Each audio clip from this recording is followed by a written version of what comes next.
Okay, hello everyone, welcome to tonight's episode. I'll dive into it. The idea arose to me, in some sense, is the concept of infinity and truth independent of one another.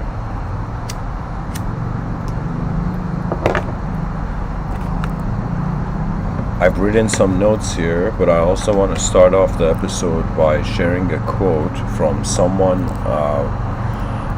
There was a very profound French existential atheist by the name of Sartre, and also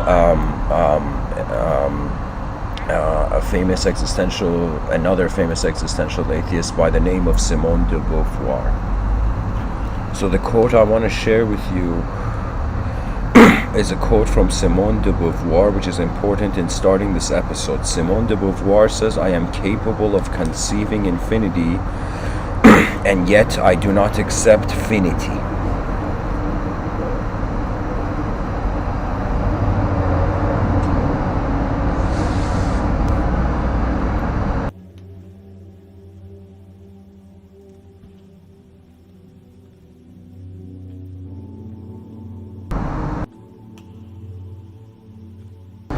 We have another person in history by the name of Aldous Huxley. He says there are things known and things unknown, and in between are the doors of perception.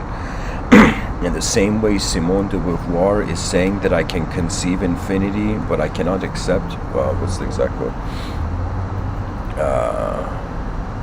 I am incapable of conceiving infinity, and yet I do not accept finity.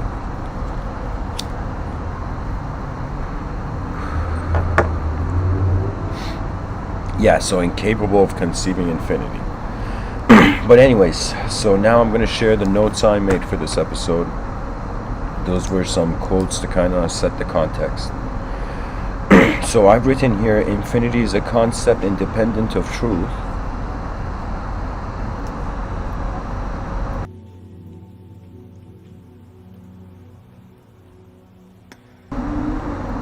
And I've written here, simply because there can be infinite truths, as if the concept of infinity exists independent to truth. So infinite truth is a probability. There you go. That's the full notes. So yeah, so pretty much, guys, in this episode, my attempt is, first of all, we are temporary human beings.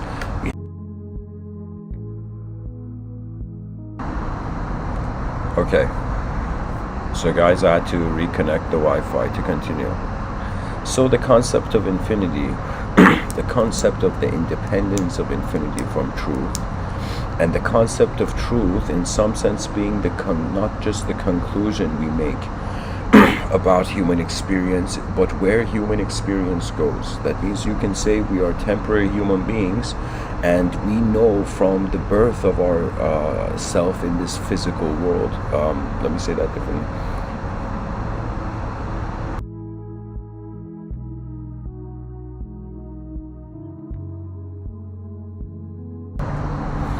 It's as if the person is born, the young child is born, the newborn child is born without a psychology.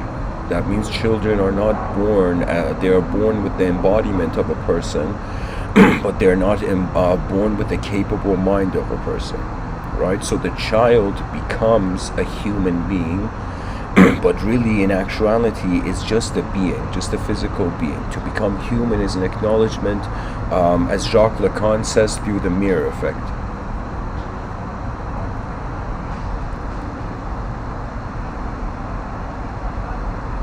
So what that means is that the child looks in the mirror, notices itself, notices its reflection is not somebody else, and that's really where individualism begins in human psychology.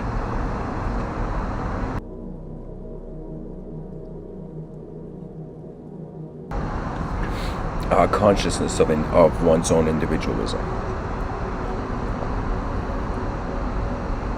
So what I'm trying to say is that we are born into a world, there's an entrance, there is a journey, everybody's going on the journey of their life, and then there is an exit.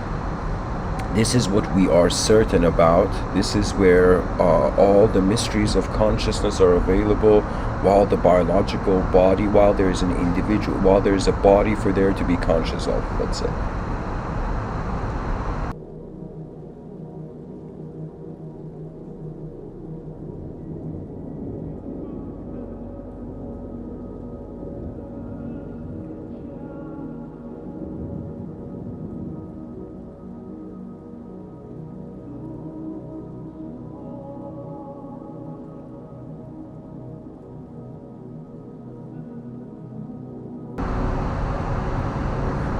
So the journey between our birth and our death is what we consider for now as finite. And finite, in some sense, it has a boundary. It has an edge, if I can say. That means something that is infinite, we can't see the edge. People look at the sky and they're like, yo, the sky is infinite. You know, the sky has no edge, has no boundary, has no skin to the system or walls to the empire.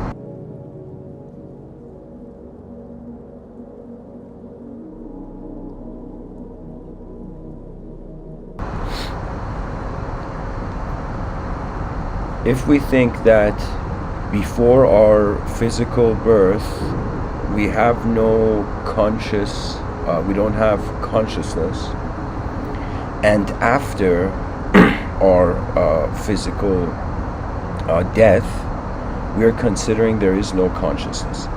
And so if we say infinity is a mystery, infinity first of all is an automatic mystery of the world before our birth and after our death.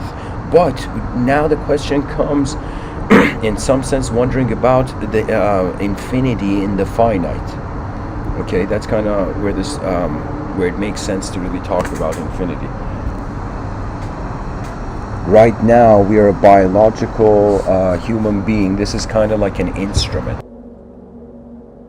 It's as if the person, imagine, wanted to buy a telescope that they could see a world with. Right now we are born into a unique existential instrumentation, you know, and how we play the instrument of our intelligence suggests our perception. The concept of infinity, guys, is a very important concept, and it is a concept that as you think about it more from a metaphysical perspective, it can become a sort of entrapment. So I would say infinity is something where it's like an egg, let's say. They say if the egg breaks from the inside, there is life. If the egg breaks from the outside, there is no life, you know. So I would say infinity is something that if one accesses it from within, there is life to it. If one accesses it without, there can be no life to it.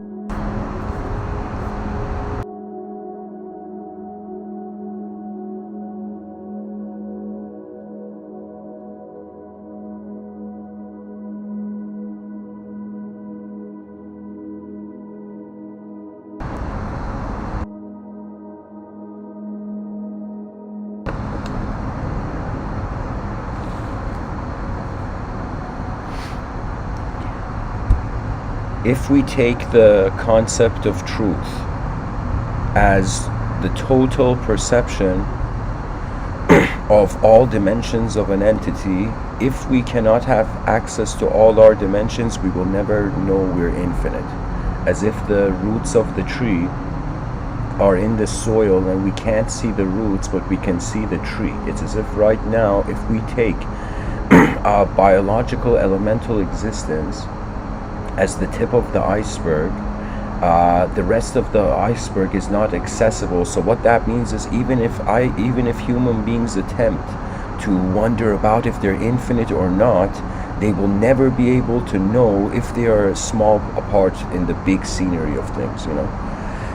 This is a idea on a different topic, but I was listening to this discussion between I was watching this video where they were discussing, in some sense, is it possible to transfer consciousness into not a carbon-based body? Our bodies are made of carbon. But in some sense, in regards to anything that's organic is a carbon-based, in some sense.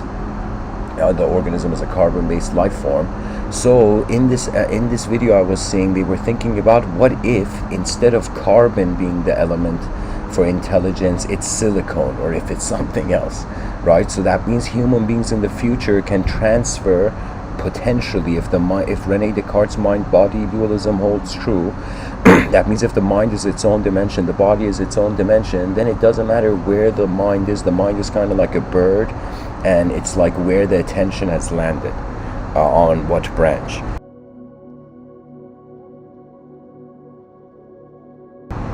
If we for a second fathom that in the future the species will have a possibility to transfer its attention from a biological embodiment, let's say, to a technological body.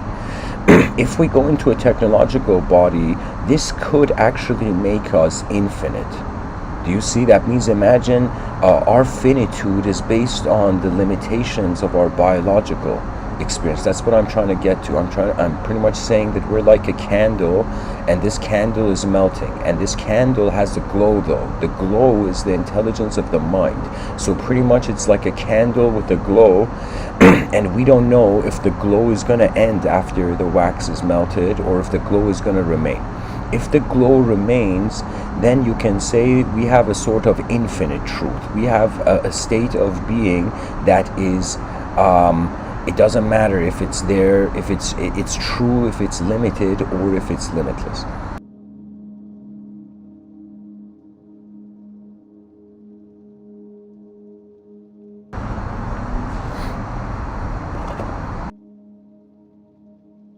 So one example of, I would say, an infinite truth would be consciousness, in some sense, endlessly echoing through technological embodiment.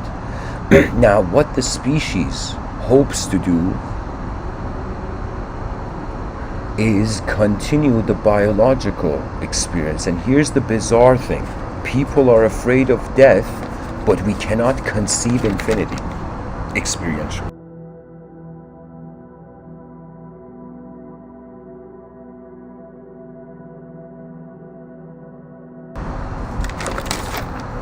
You know, it's like I'm pretty much a person saying that from our birth to our death, it's a temporary experience. And so because it is a temporary experience, how would I say it?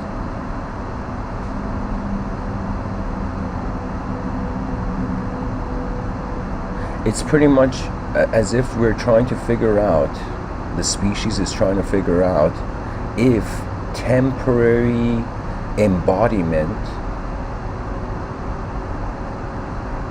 is a disguise for an eternal field. So for example, in scientific thought, when it comes to light or understanding light can be understood as a particle, or it can be understood as a wave. Anytime we think about waves, we think of a field of activity. You know, when we think about particles, in some sense, the particle can be, we can say the particle is in the field and it's being moved by the field, or we can say, you know what it is? It's like a particle and a field. You know, let's take this analogy. Like there's a field of intelligence. It's pretty much like, I'm struggling to find the perfect metaphor here, but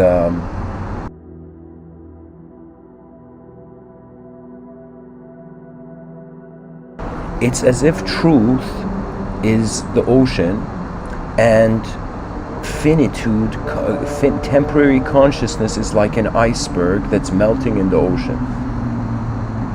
And so when the iceberg hasn't melted, even if there is, in some sense, truth, we cannot, the iceberg cannot identify with it. You know? But if the iceberg melts and it becomes, in some sense, just the ocean, in some sense you can say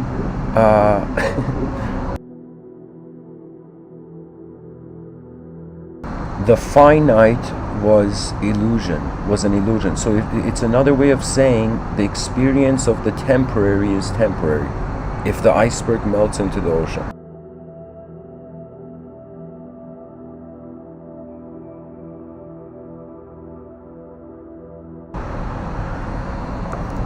In my own life, when I was young, in the house that I grew up, we had a closet that the doors of the closet would open from the inside, and the closet had mirrors, like the doors of the closet were mirrors. And so every time I would open this closet, I would see the two mirrors in front of one another, and I would go stand between two mirrors, and I would experience the optical illusion of an infinite self-reflection.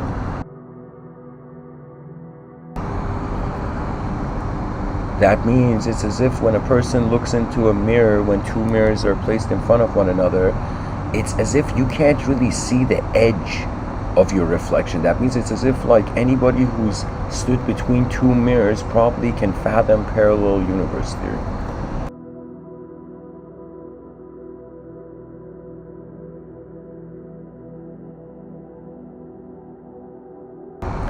So I remember in my youth perceiving the optical illusion of an infinite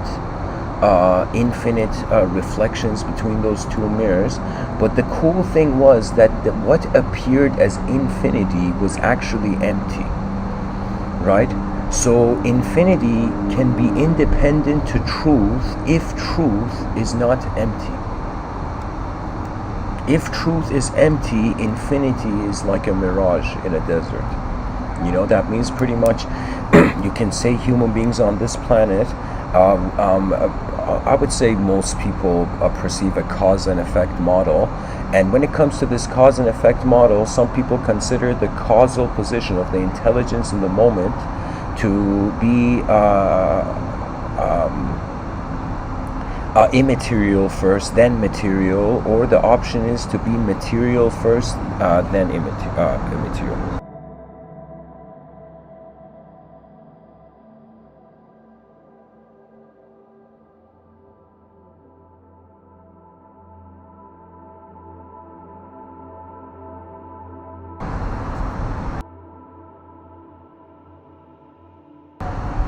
That means infinity is for those who the universe, its origin is unknown. When I say unknown, that means it's not even knowable. It's just unknown. It's immaterial. There's no reference or system to know it.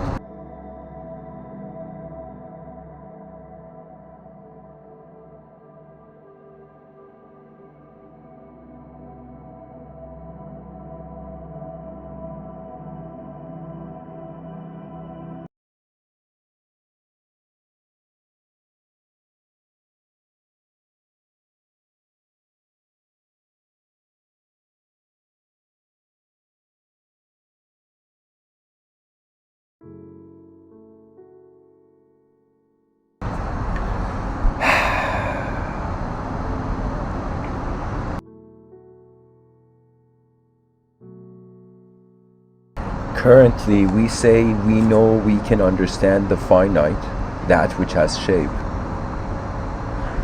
We cannot understand the infinite. So the infinite can be equated to the unknown, it can be equated to the immaterial, the finite can be equated to the known, it can be equated to the material.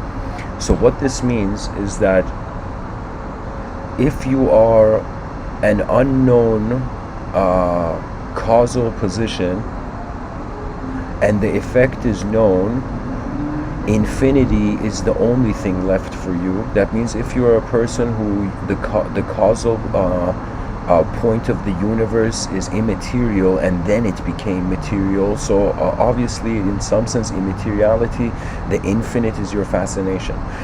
But if you feel that the material was here first and it's going to an immaterial situation, as if the cause of the universe had a shape and in some sense its effect doesn't have a shape. You know something fascinating? People understand religious thought and secular thought upside down, you know?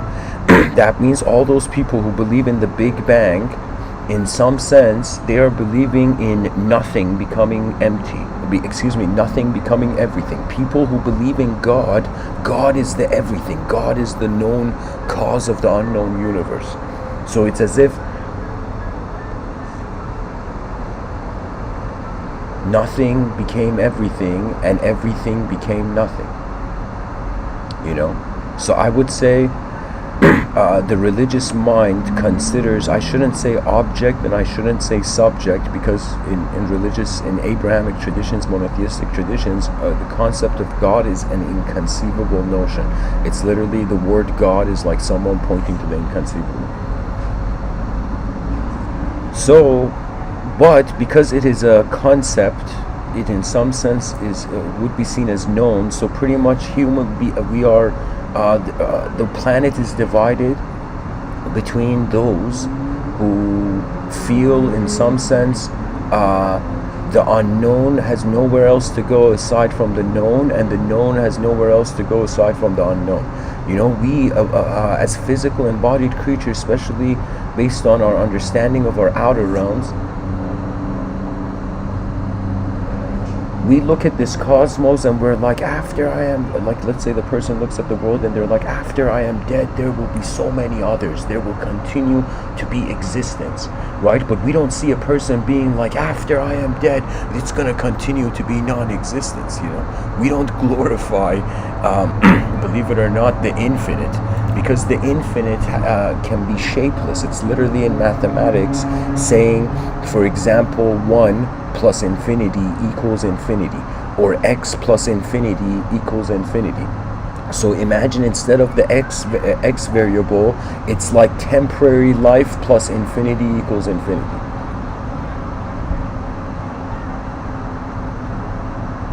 There's so many ways to look at the world, dear listeners, and I'm just one person in a universe of 1 billion trillion stars among 8 billion creatures, at an evolutionary phase of the planet where creatures have just started to understand that we are minds moving our bodies rather than bodies howling projections of mind, And I don't know if in educational circles, in academic circles, this idea is being taken seriously or not.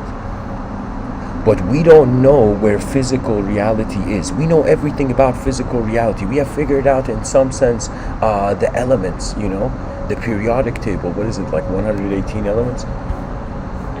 So we have discovered the elements. We have discovered the 4 major forces of the physical universe: electromagnetism, gravitational, strong, nuclear, weak. We've understood the physical world, but we don't know where the physical world is. We don't know if the world is inside us or if we are inside the world.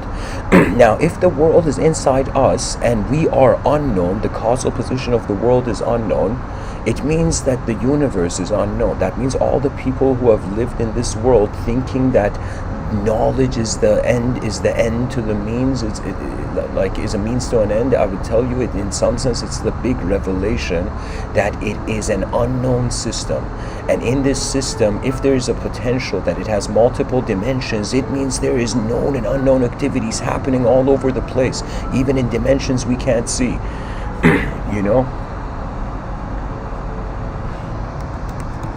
It's as if the militant atheist, destroys the poor theist, not realizing we are only seeing a small percentage of the electromagnetic spectrum.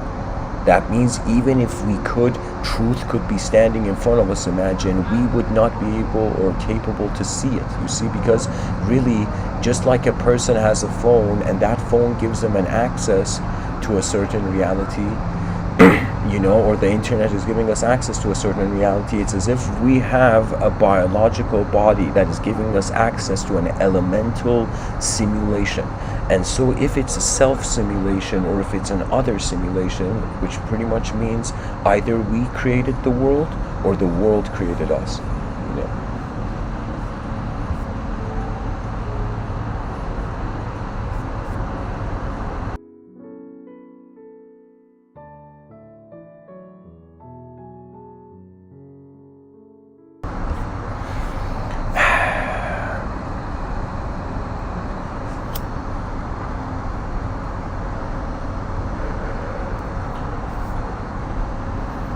In this world of ours, what's very funny is that we actually, it's as if we're temporary creatures with eternal dreams. I'm telling you, when I look at every human being, the fact that we want to continue is an infinite urge, you know. As if a person looks at evolution and looks at how a genetical pattern is endlessly continuing, you know, in the void where we have attributed change as time.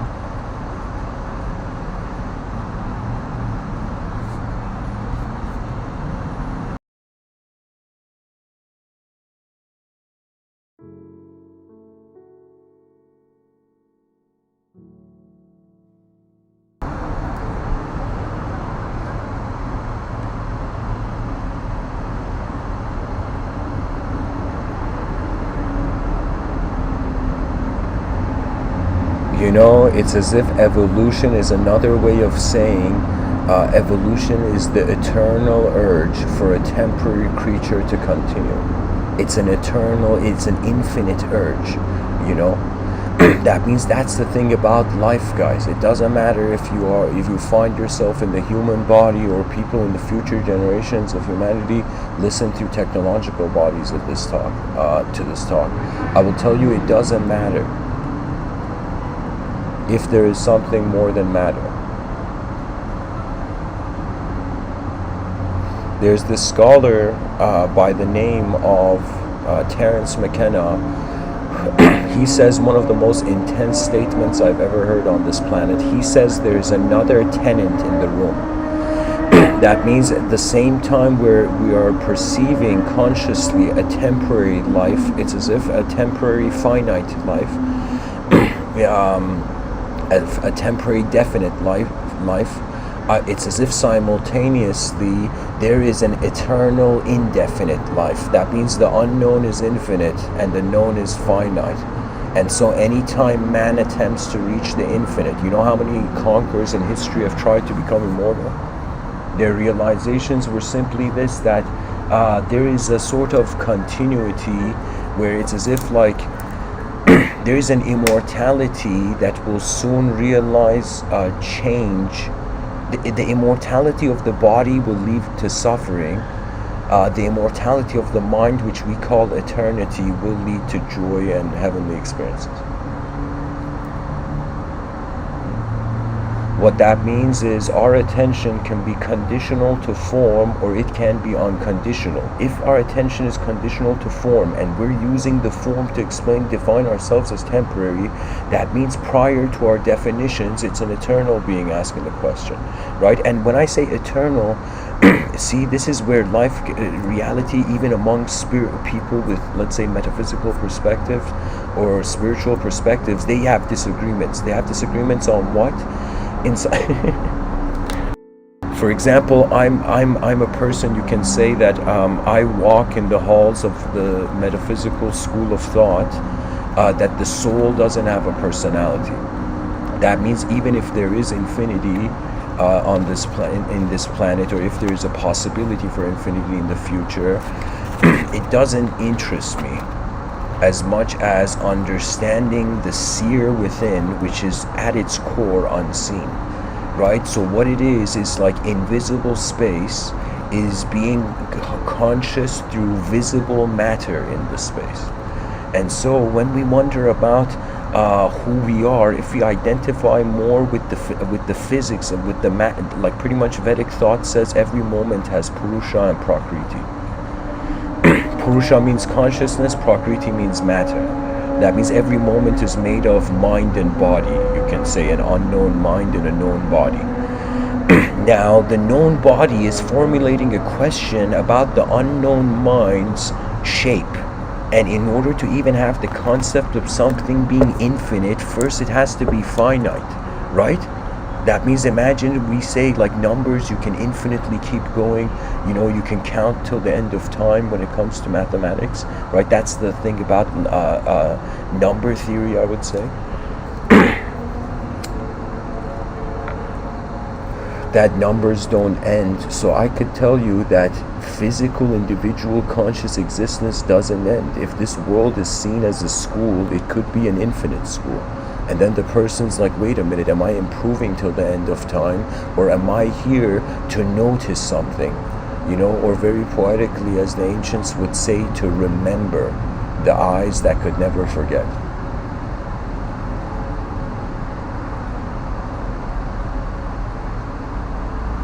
So we need to have some shape and then consider a quality to the shape. And we can't even say infinity is a quality of the finite. As if, like, what does a temporary being do? Dream of eternity.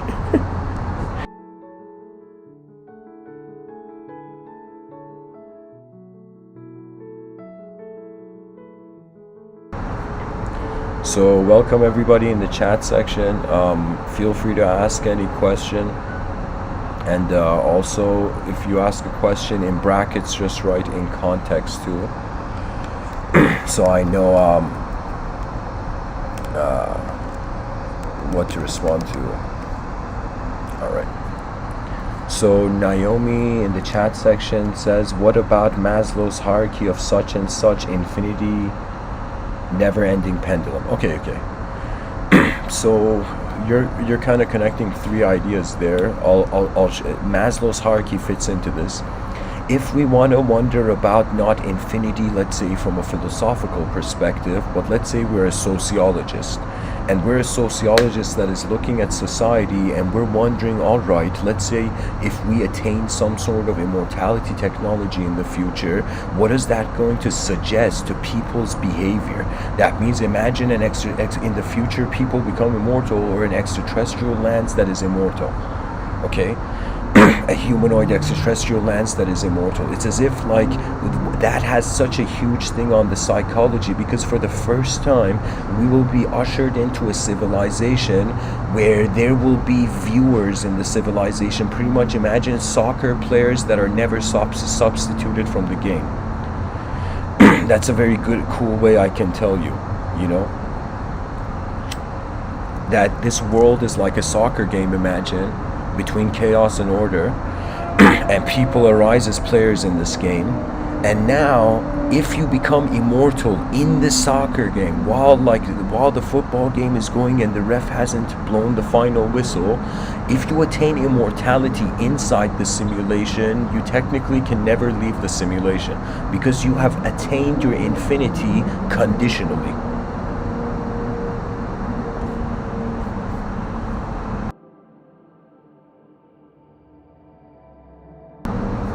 So in the future, the sociologists would be like, okay, so how are infinite beings, you know, archetypes in an infinite context influencing society?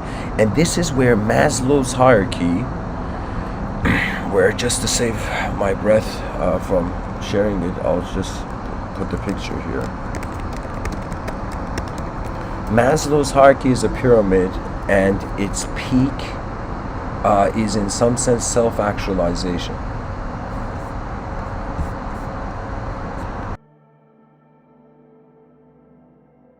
And you can say it is dividing the motivations of a human being, you know.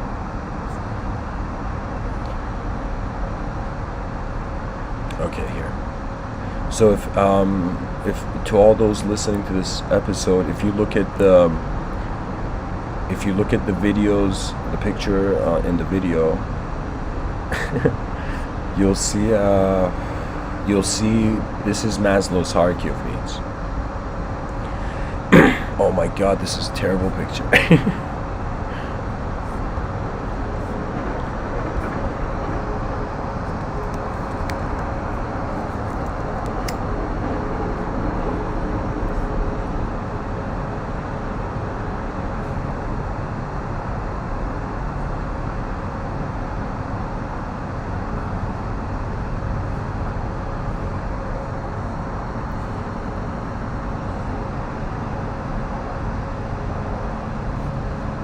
Okay, I found a better picture. So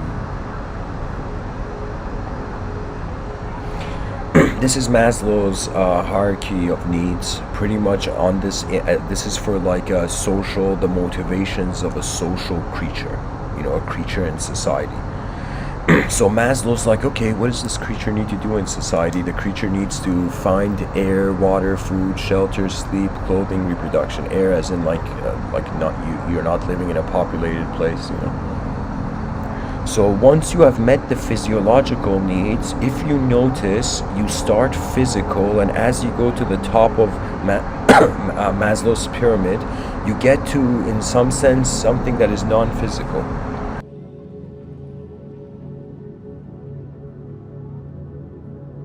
So it's as if Maslow has structured a system here where you start by finding contentment in your physiological, in your physical dimensions, and as you are more content as an object, you have survivability as an object, we go on to the survivability of our inner dimensions, our character, how the idea of ourself is living with others and whatnot, and the choices it makes, and how there is in every lifetime an opportunity cost.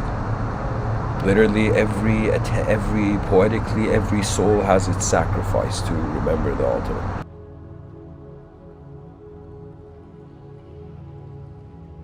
But when I say sacrifice, I'm not saying it like the Mayans or the Aztecs. I mean sacrificing or how our attention is on something and how it can be on something else. That means the expansion of our eyes.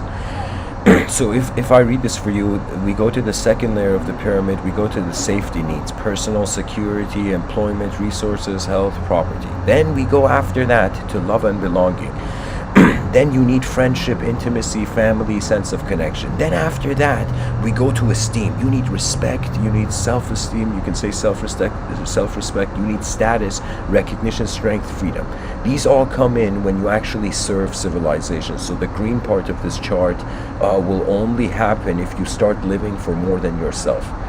And finally, you get to self-actualization, desire to become the most that one can be. And Maslow's like, what do I tell people? It's like you pretty much, after climbing all these levels of needs in society, you eventually reach a point where you can be yourself, right? Because life is a struggle of maintenance of the dimensions of our perception.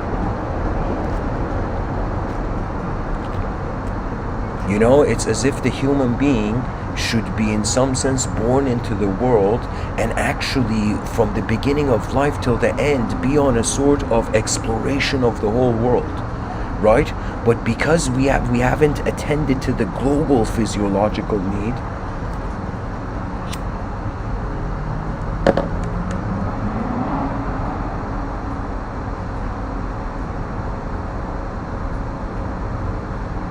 we in some sense cannot even go into wondering about how to evolve the mind. That means like I could be here giving this lecture on philosophy, on the philosophies of reality, and somebody in a poverty-stricken country could be like, okay, Mr. Within, thanks for making mouth noises. I'm starving over here. Do you know what I mean? So like that means until we as a species have tackled and have in some sense contained, have began to properly manage the physics, then we go to the metaphysics. So you can say there's an approach to spirituality where you can say this is when spirituality becomes a trap, when you're trying to escape reality. Anybody who thinks that reality is a simulation where it's a prison, anybody who feels like this world is not for them, you see, it's as if this attention, aside from being inefficient, it's as if the eyes declare their world, and free will is an instant of choice.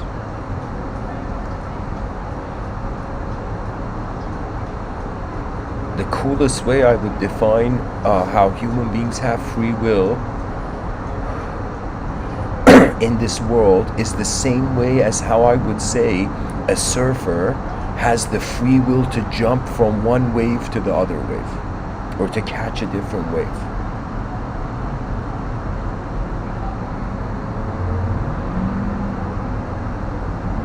And guys, infinity, I would declare it, is an extraterrestrial concept. It has to be. It has to be a concept because the terrestrial is defined by its finitude.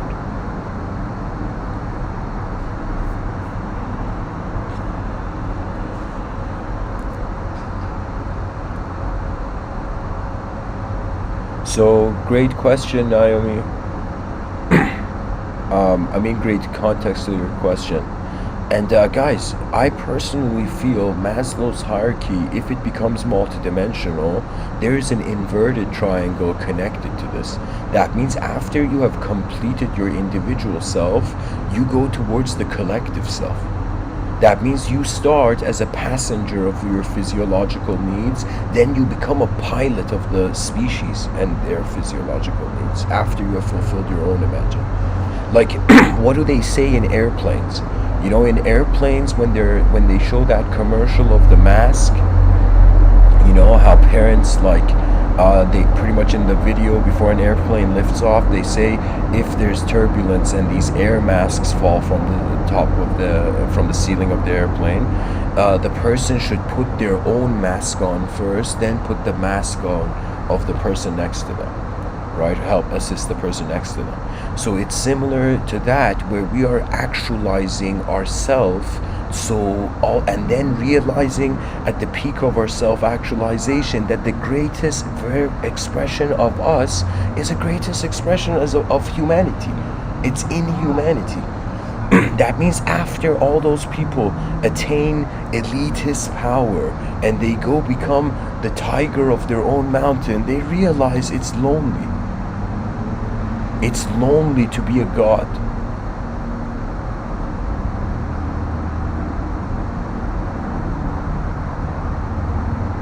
You know, this is probably something, you know, not a lot of people have said, you know. It's like, what if God is lonely, guys? You know.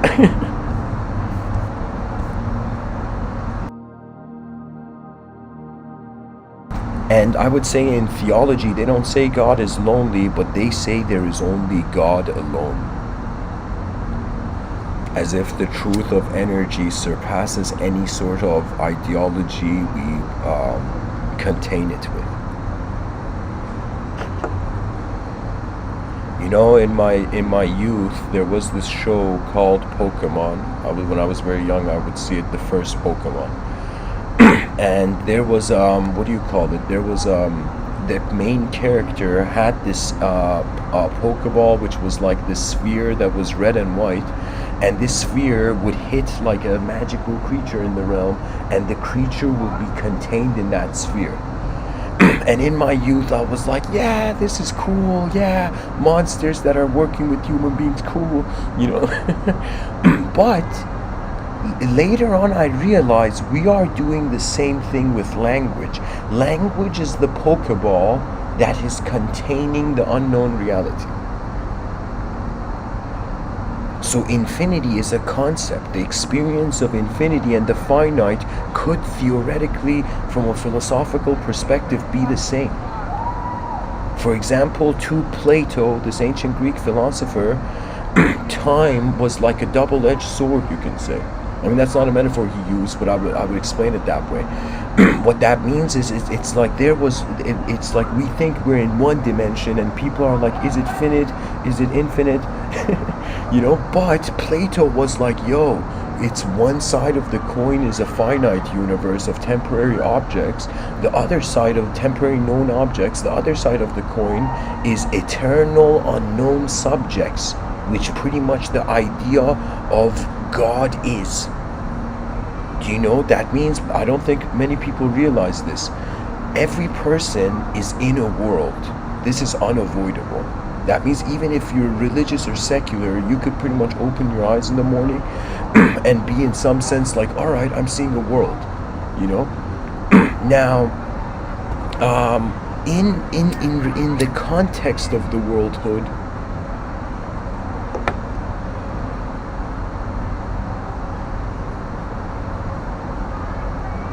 pretty much it's like this.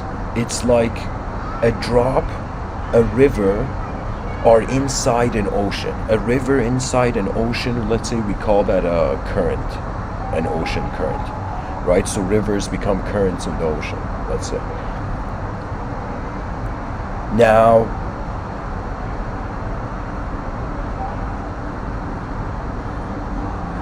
if the drop, if the individual, if the body, let's say a drop, river, ocean, body, mind, soul. Let's just for a second see parallels to this.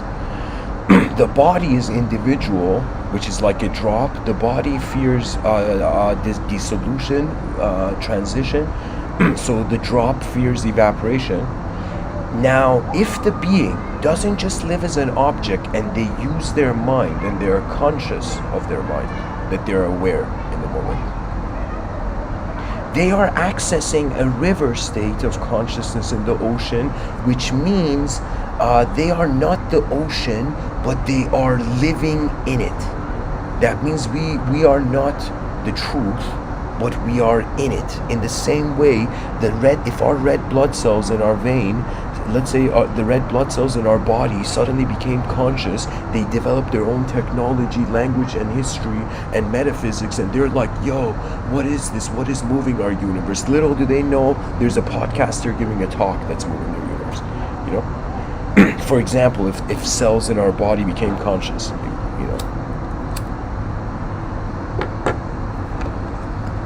So I feel that there is another dimension of evolution simultaneously going on while biological evolution is happening. That means I'm that person not saying there is no evolution, but I'm saying there's something more in the background of the picture we're seeing.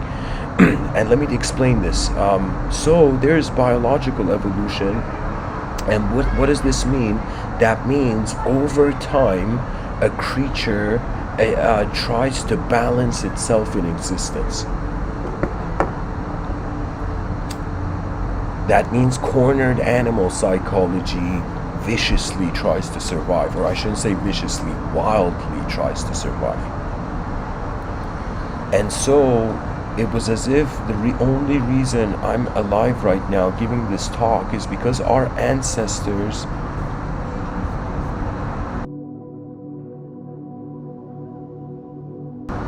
understood somehow that continuity is more important than discontinuity when you're continuing in a certain way.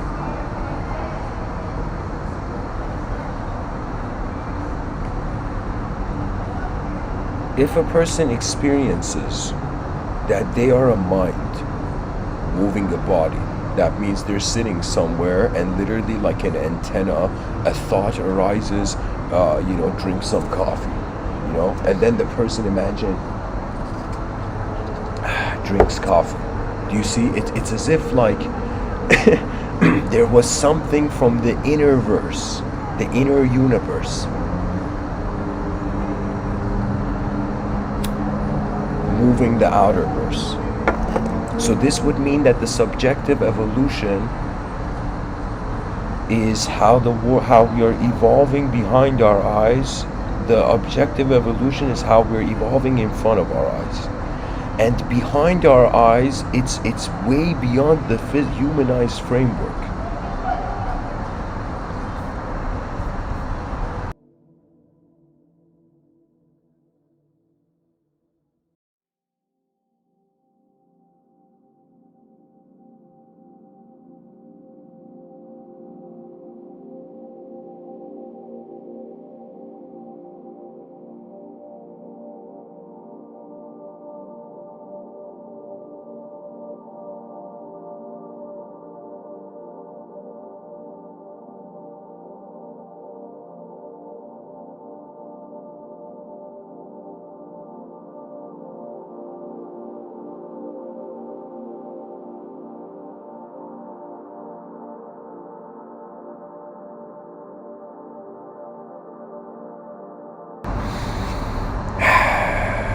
What can I say?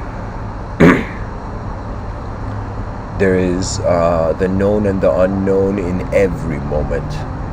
No human being can say they know it all, because nobody can know the unknown.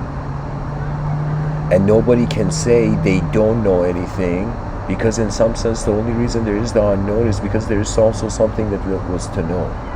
That means it's pretty much all of life is a dualistic simulation.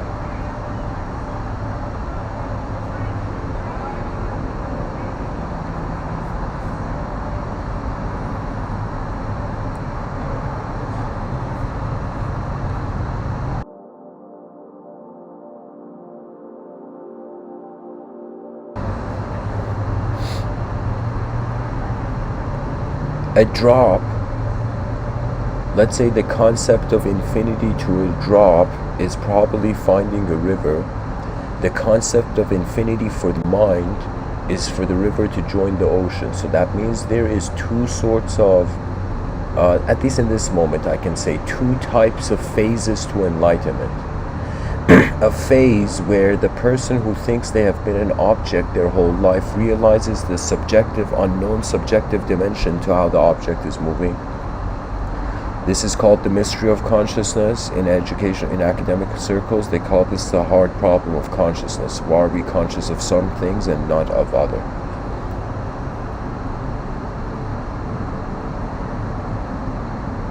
So the body, it's pretty much the starting point is not the body. That means I would say our mind doesn't start living when our body appears. Our minds are actually living prior to the body even emerging. That means I don't want to say the soul enters the body. I would like to say a soul projects a mind, and the mind projects a body, and then the mind forgets that it's a mind while it's in the body to experience the whole route home. You know?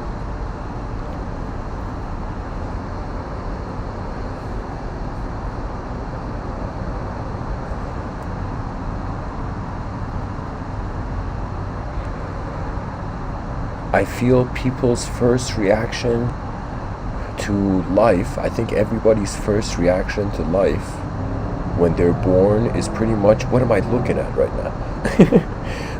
And then afterwards, they're like, who's looking? That becomes, whenever anybody who is at these talks of mine, they will be interesting for you when you wonder about who the sense of I am is. You know, and there's in Vedic thought, in Indian, I would say mysticism,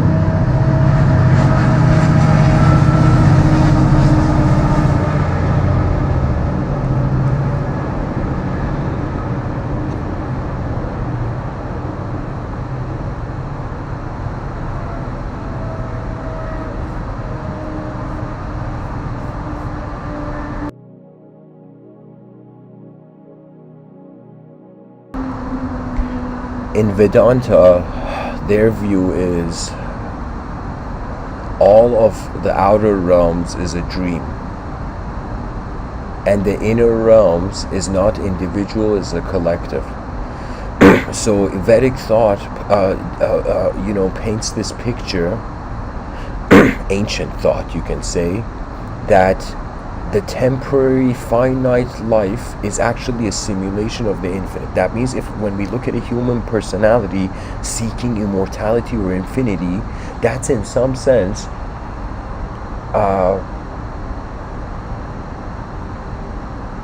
that is it's pretty much a finite question seeking an infinite answer.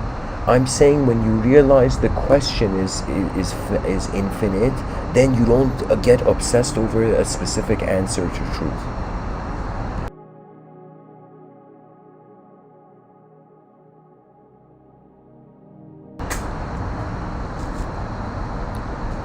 I have only heard one person on this planet, I have heard one person talk about entering the mind.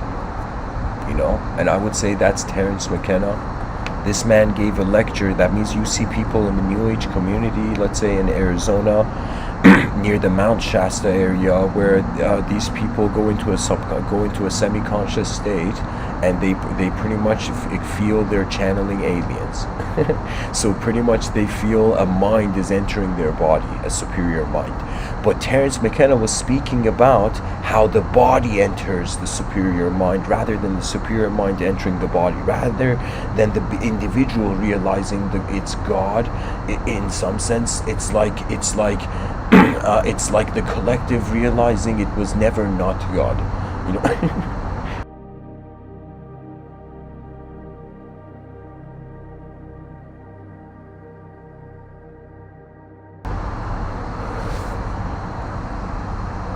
we are considering we are the temporary first, so till the end of time we'll be fascinated by infinity and eternity. But if we were actually eternal right now and infinite beings, imagine right now, as Alan Watts, the great philosopher Alan Watts says, imagine going to sleep and never waking up. Now imagine waking up having never gone to sleep. Imagine waking up having never gone to sleep. Just imagine that statement, ladies and gentlemen, and you have imagined eternity.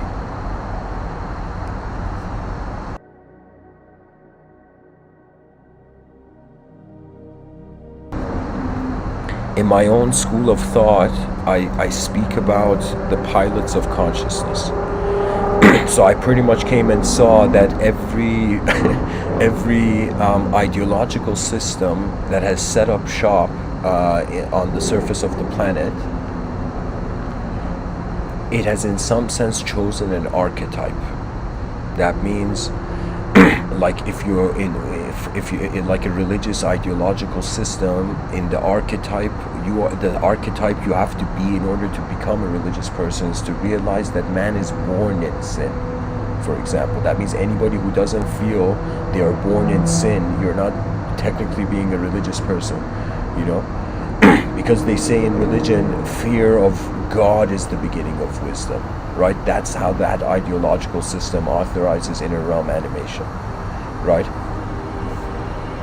Guys, let me change the music. I have no idea what this music.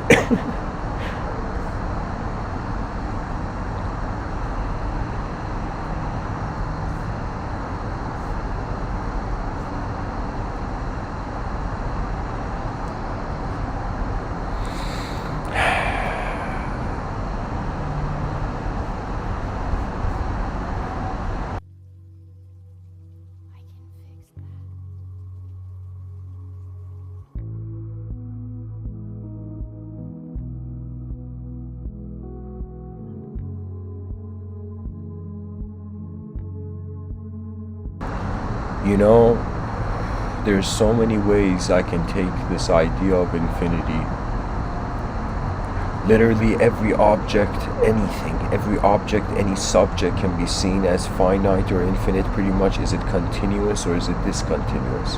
That's all of knowledge, really. That which is discontinuous is forgotten. That which continues is remembered. And if we as a species don't care to keep the important technologies of the past alive, our lives will only be defined by future technology. We are living at a time on this planet that we still don't know what we are. We're living at a time where people are saying they have minds, but we don't know what the mind is. We have teachers in classroom shouting at the student, pay attention, but we don't know what the attention is. Totally. And it surpasses language. And language in some sense is how we started telling ourselves on a rock in the middle of nowhere our own stories of truth. Do you see? This is why novelty, creativity is divine.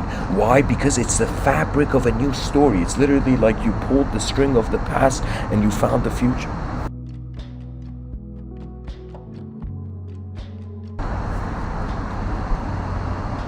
And there could be a complete possibility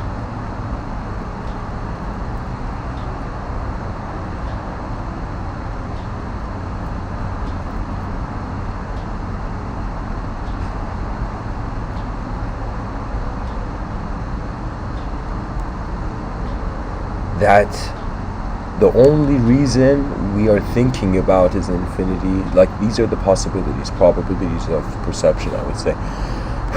we are caring for the concept of infinity because we're finite. We're caring for the concept of infinity because the finite doesn't want to accept it's finite. We are caring for the concept of infinity because infinity is all there is. We're caring for the concept of infinity because there is the finite is the illusion. That means literally reality could be like an infinite could have an infinite causal intelligence, and the finite could be right. Like, what I mean is, right now that we could look at this world and be like, this is an illusion or this is a truth. If we say it's a truth, that means it is infinitely true. It's true everywhere. But if we in some sense say this world is an illusion, it's as if nothing can be true. Do you see the hilarious dilemma that the philosophers of the modern era find themselves? And of course, it's as if like the question comes, if we are beyond matter, what do we even visualize that's beyond matter? What is the content? Because it's as if like I'm saying, what if intelligence is beyond the human idea and we have only tried to understand truth through the human lens? And so how can we even see something beyond the human archetype, right? And I would say this is where the fascination of birth comes in. Anytime you're born into a world, let's say right now you teleported onto a planet with a different civilization and species, okay? Different, creatures on that planet, right? It's as if you have no past. Do you see what I mean? It's as if that's the thing about a truth. It has no past. I don't know if anybody's ever said this statement, but truth has no past, but it has a future. Oh man.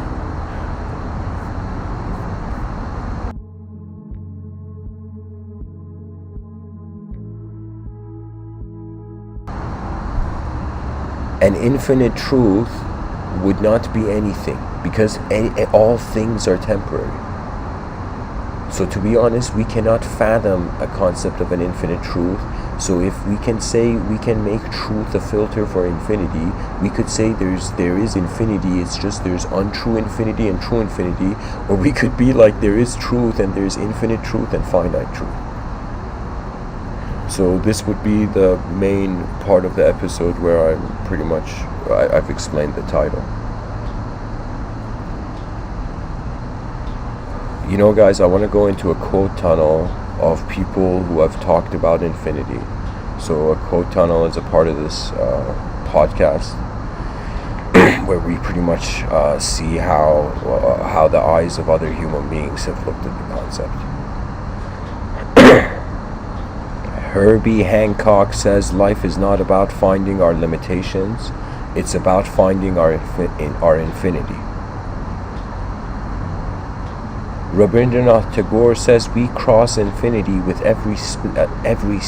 We meet eternity in every second. That means that moment where we blink for a second, time has no content. Infinity. And then when we wake up, not when we wake up, when we open our eyelid, in some sense the finite is returned. That means it could totally be the case that we are just literally a dualistic instrument that is trying to understand in singular truth, and its only approach is to infinitely explore the realm. I mean, what else can you do as the small and the big? You explore the small and realize it's big, pretty much.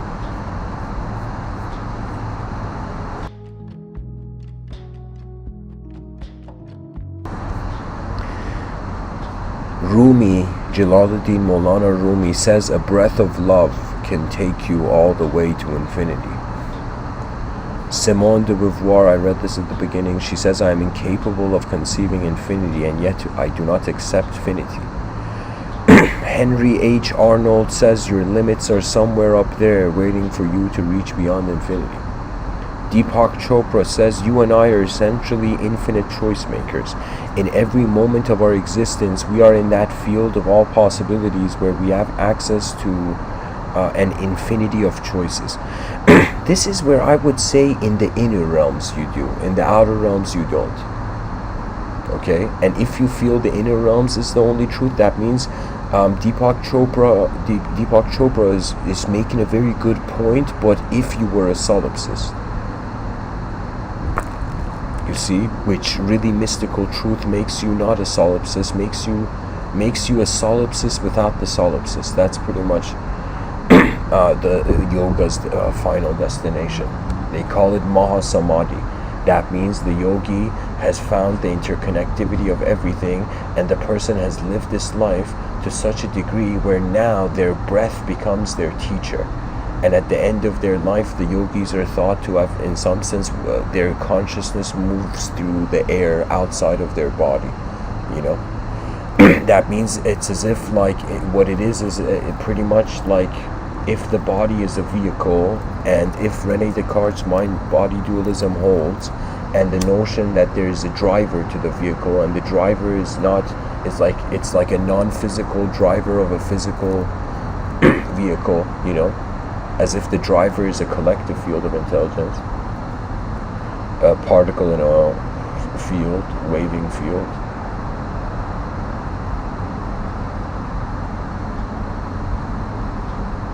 If I close my eyes, I am inside an infinite universe, to be honest. But when I open my eyes, I cannot ignore that nature is doing its own thing, and man can either become an ally of nature, or man can become an enemy of nature.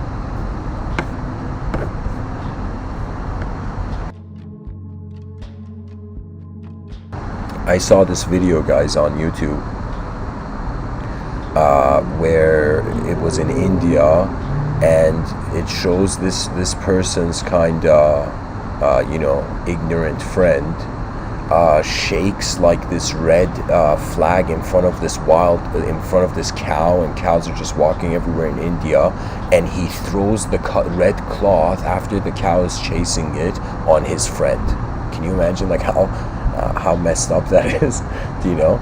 As if and then the cow runs to the friend, but the person is being so simple and gentle that the cow doesn't do anything.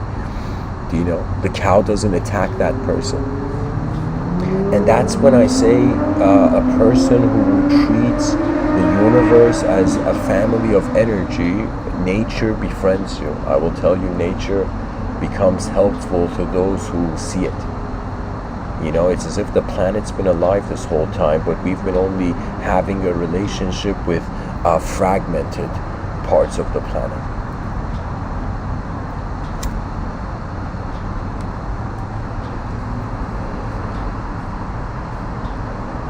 Paulo Coelho says we are travelers on a cosmic journey.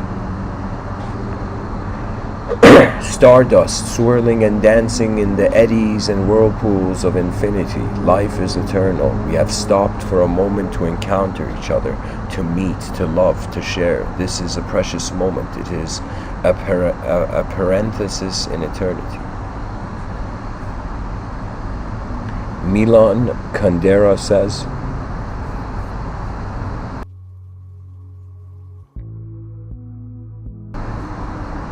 yes, if you're looking for infinity, just close your eyes. Yeah. Norman Cousins says infinity converts the possible into the inevitable. What an incredible statement. Wow. Infinity converts the possible into the inevitable. You know why? Because we're piloting it through our decisions. That means any decision we make, that's the direction in the space-time continuum we're moving, you know.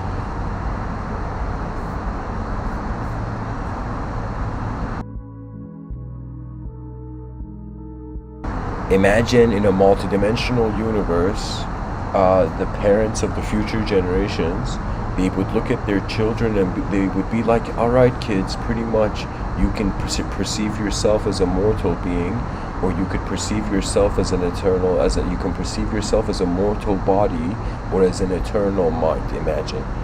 And so you have to make a decision in this life that is in sync with both. Excuse me. So imagine children in the future are like, okay, what if I was immortal right now? What would I be doing as an immortal being, as an eternal being? Do you know? And then the person thinks, all right, what if we are mortal, the body's mortal. So it's as if wandering through both angles, you know? The biggest thing they don't teach in the educational system is how to perceive ideology And that means just like how a person can hold an object and look around it from different angles, any subject can be held in the attention and be perceived from different angles. Which means in an potentially infinite universe, there is no end to meaning. That means if the universe is infinite, how can the scientific vision index the whole cosmos to come up with the average truth? It's impossible. It's too big. That means man's methods of using language, and mathematics is a language as well. Man's use of language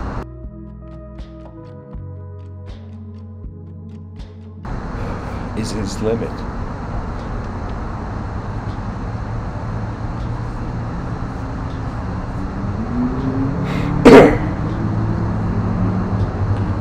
Guys, I don't know if this is an accurate quote, but there's a quote from Michael Jackson on this website where I'm reading these quotes about the theme of infinity. It says, "The meaning of life is contained in every single expression of life. It is present in the infinity of forms and phenomena that exist in all of creation." It doesn't sound like something Michael Jackson would say, but I don't know. Here it says Michael Jackson said that. William Blake says to see a world in a grain of sand and a heaven in a wild flower. Hold infinity in the palm of your hand and eternity in an hour. What he means is that when you hold infinity in the palm of your hand, if you are conscious of infinity, you are beyond it. That means how can we know infinity exists if we're not infinite? You see? That means even if a person chooses to have a metaphysical perspective, they can do nothing else, It's as if after we have lived as an object, we're like, what else? We're like, okay, let's live as minds. Now, after we live as minds, what else? You see, the evolution goes towards a collective position, right? And that's what our species is not acknowledging. It's as if we are all on this ship, and we're so busy about what's going on inside the ship, not wondering about where the species is actually going.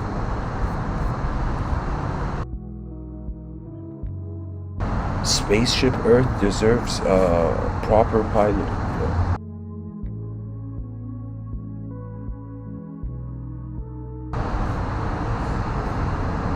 Jeremiah Seed says finite mind cannot comprehend infinity.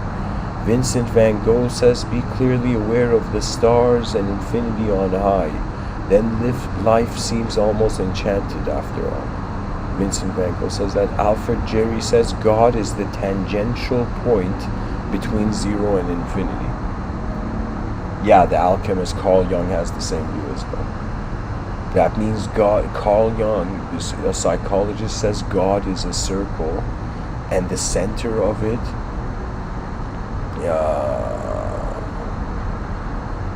oh my God, the center of it is everywhere, and the circumference of it is nowhere. Or I may be saying that. Okay, let me double check this. There we go. Okay, there we go. Carl Jung says, and he's relaying what the ancient alchemist said. Literally, Carl Jung says that. He says, God is a circle whose center is everywhere, and whose circumference is nowhere. I got it right, yeah. So pretty much, life is a journey, or you can say it's an oscillation, it's a vibration between everywhere and nowhere. We have this sage Sri Nisargadatta Maharaj. He says, when I see that I am nothing, that is wisdom. When I see I am everything, that is love. And in between, my life moves. As if this person's attention evolved to a certain point where he was no longer a person. He was an attention, a universal. He was pretty much the whole moment of being oscillating between everything and nothing. So that means his attention had reached the edge of the linguistic simulation. That means when ideology no longer is inhabited like the only world that we have known, So when it's not treated that way.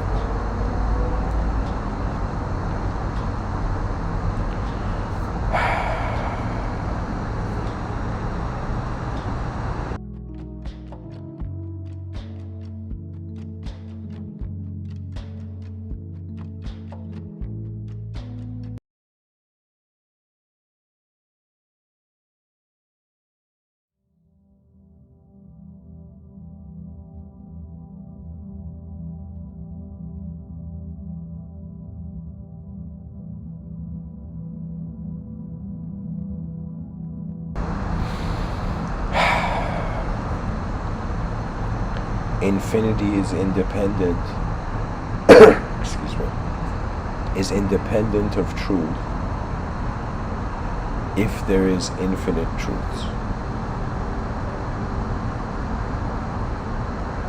The eyes of man activate reality. We are literally, just take this in, guys. This is so surreal, you know. People thought there's a surreal art. No. There is a surreal life going on, where right now we are skeletal structures wrapped around muscle, wrapped around, contained inside skin, with a DNA, where they say the DNA is the book of life, and the DNA is keeping the body's individualism in accordance to the conscious activity. And the brain is a muscle. It's literally a jar of neurochemistry. Biochemistry. That means if a person does a backflip, in my books, that's equivalent to a psychedelic experience. If they could kind of as if a way where the physiology reformats the psychology, and there can be consciousness retained in all states of being, I'm telling you.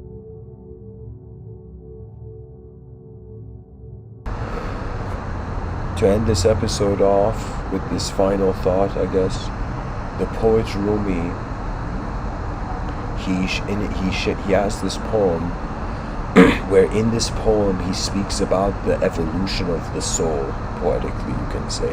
He says he starts the poem like this. He says, I died as a mineral. I died as a mineral and I became a plant. I died as a plant and I rose to animal. I died as an animal. I was man. And then he says, why should I fear death? When was I less by dying? I shall die once more to soar with angels blessed. But even from angelhood I must pass on. To that,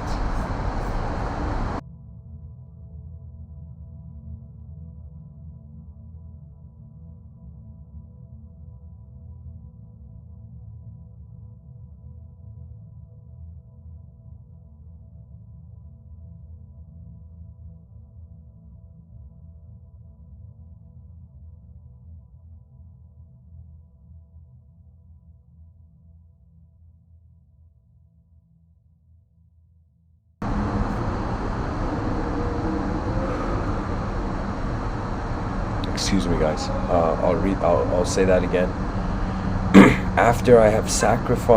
When I have sacrificed my angel soul, I shall become that which no mind has ever conceived. And then there's an additional passage to this poem which normally people don't talk about, where Rumi says, "Oh, let me not exist, for non-existence proclaims in organ tones, to him we shall return." So you know what Rumi is saying, guys? Rumi is not just talking about the evolution of the soul from the conceivable object towards the inconceivable subject, from the known object to the unknown mysteries beyond the sensory. Rumi is also saying that after we have become what no mind has ever conceived, it's equivalent in Vedic thought as if we have reached Brahma Loka. We have reached the point where there is no more reincarnation.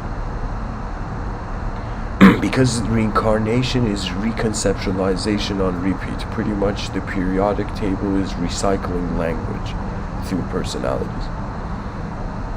Recycling sound, and sound is being kept through the inner, you could say, the inner attributeless witness being the driver.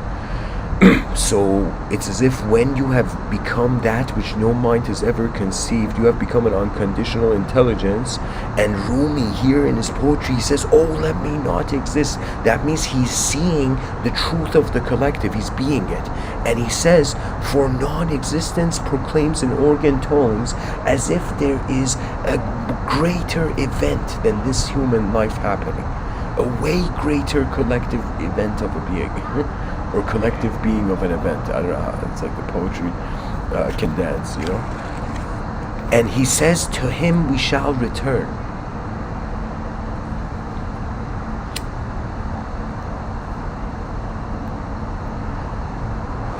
Papaji, somebody asked him, I think something in the likes of, what is the meaning of life? And he said, to return home. And what that home is that we are like tourists in an elemental space-time continuum. And tourists that are on a work vacation, technically. A work vacation means we're here to do work, but this is not our home. You know, technically, so technically it's a vacation by the nature of being a different location. Right? So when the species is not afraid of its intelligence, what it can be, it will start understanding it. And understanding it means, regardless of how you've been conditioned, right, you begin to see it in a new way. That means that's one thing I realized about knowledge. As if so many parents look at their children and they're like, do your homework, not realizing the assignments are endless. It's infinite. We can look at anything and endlessly zoom in and zoom out of it. The art of speech, I would say, is how an inner film is translated. Pretty much what it is life behind our eyes is happening faster, hilariously, than the speed of life, theoretically, if we're conscious before we open our eyes and light enters.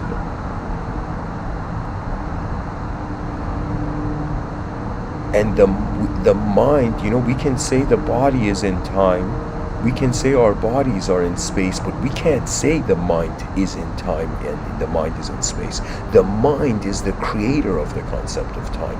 The mind is the creator of the concept of space. So as we look at the language, the code, the programming code behind the eyes of every creature, every human being that walks.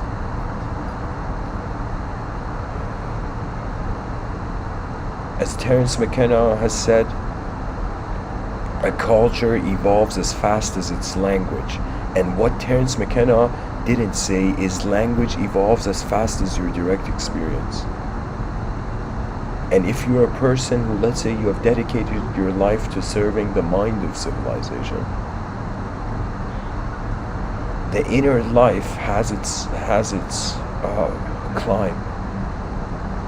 That means it's as if, like, when I talk about mysticism, it's as if I'm telling this species our intelligence is so unknown that whatever theory we find on it is not enough. That means right now people are fighting over beliefs. The advanced civilization in the future would be like, tell me, what do you believe? What do you believe? Trying to figure out as many angles of perception to the realm possible.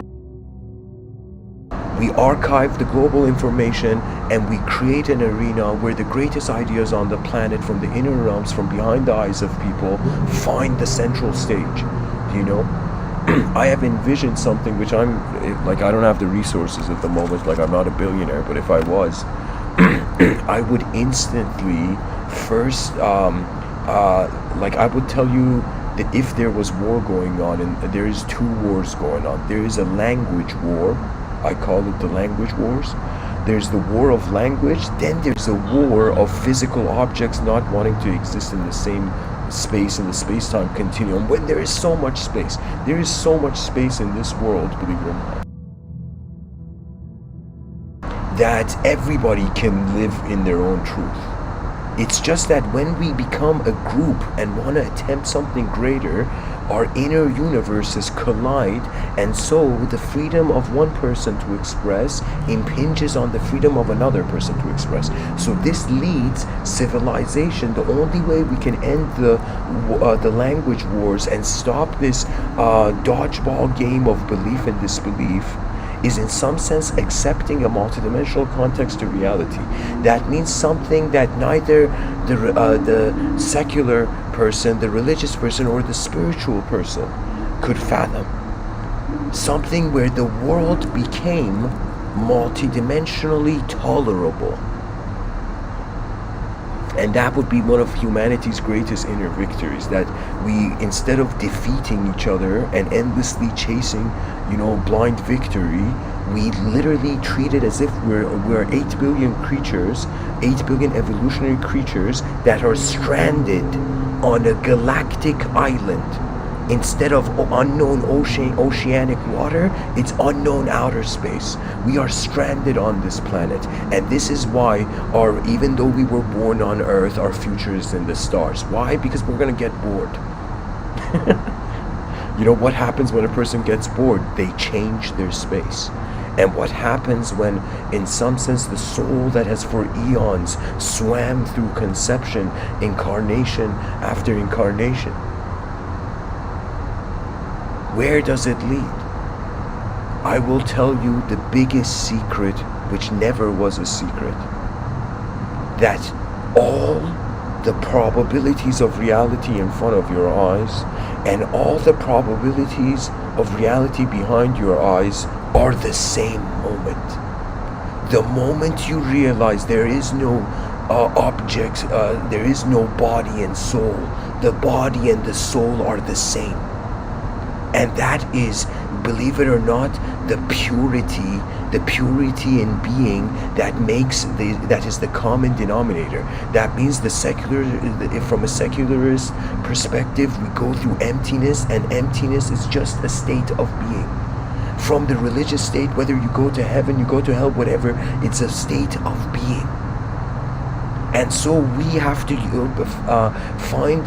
establish a common denominator of a respect and honor, as if parents are raising their children and they're like, live for your species. You only get one lifetime to experience what it would be like, right? And this doesn't mean life becomes a journey where, because we have evolved in the outer realms, the body has experienced life from the beginning.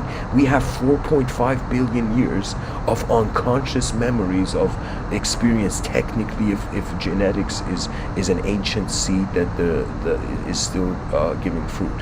What I mean by that is that if the genetics means that it's time travel through biology. The mind is literally, it's as if it's, you know what it is? It's as if the DNA is like, I'm not ready to leave, and it's like endlessly trying to stay here,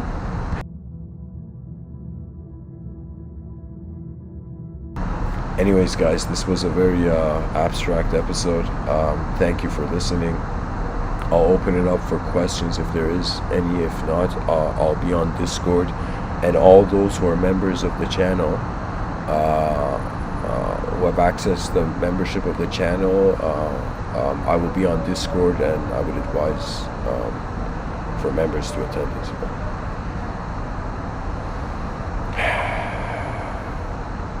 There is something I've said in other talks, where I said infinity in the finite and the finite in the infinite. That means we're infinitely being temporary, and we're finitely being, eternal. That means we're in a finite way we're being infinite, and in an infinite way we're being finite. And so it's as if the left brain hemisphere and the right brain hemisphere are like, finally you saw us, attribute this witness. Anyways, guys, thanks for listening, and blessings. Seems like there's no questions. And guys, keep in mind, if the universe was infinite, there should be infinite questions right now in the chats. Oh no, there is a question actually. Justin says, in reference to truth has no past, only a future. Question: is truth constantly fluctuating? Truth, if it's a photograph, it cannot fluctuate.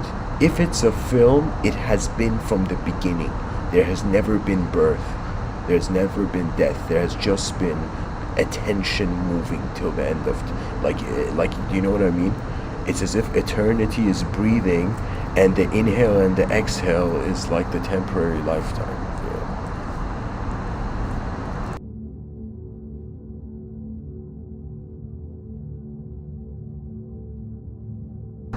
Seldom is this said, but through the reverence of your simplest self in this space-time continuum, the secrets of the universe become accessible.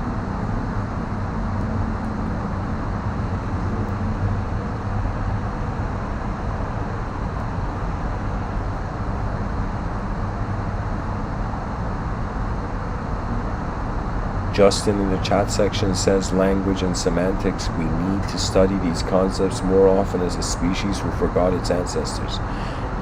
Not only we need to study language, we have to start creating new languages.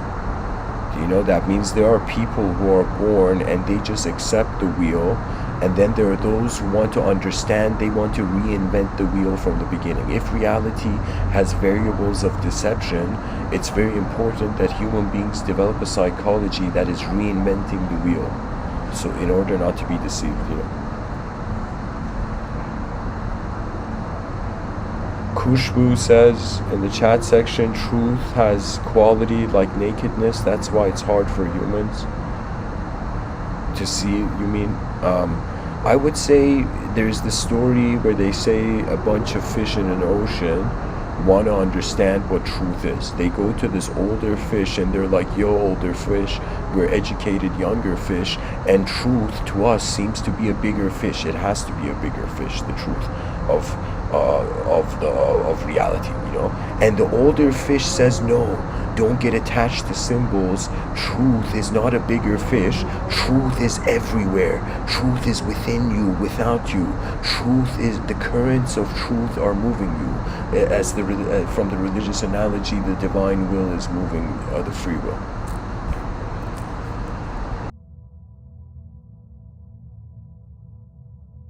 When man moves God, we say that's free will. When God moves man, we say that's divine will.